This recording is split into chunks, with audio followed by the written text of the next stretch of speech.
الحمد لله رب العالمين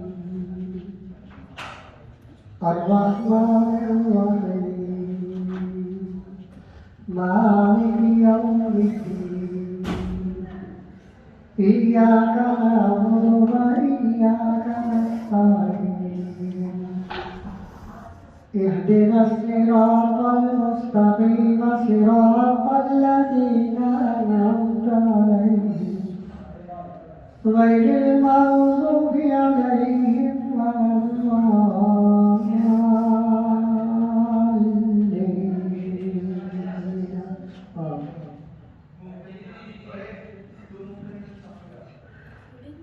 الرحمن علم القرآن خلق الإنسان علمه البيان الشمس والقمر بحسبان والنجم والشجر يسجدان والسماء رفعها ووضع الميزان ألا تطغوا في الميزان وأقيموا الوزن بالقسط ولا تخسروا الميزان والأرض وضعها للأنام فيها فاكهة والنخل ذات الأكمام والحب ذو العصف والريحان فبأي آلاء ربكما تكذبان خلق الإنسان من صلصال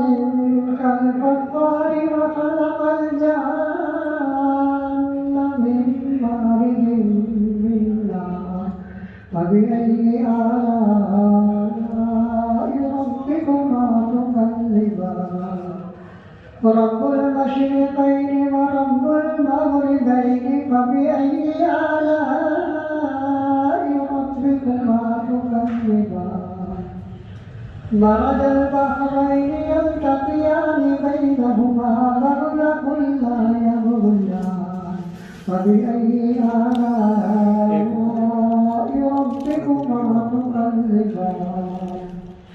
يخرج منهما اللؤلؤ والمرجان فبأي آلاء ربكما تكذبان وله الجوار المنشآت في البحر كالأعلام فبأي آلاء ربكما تكذبان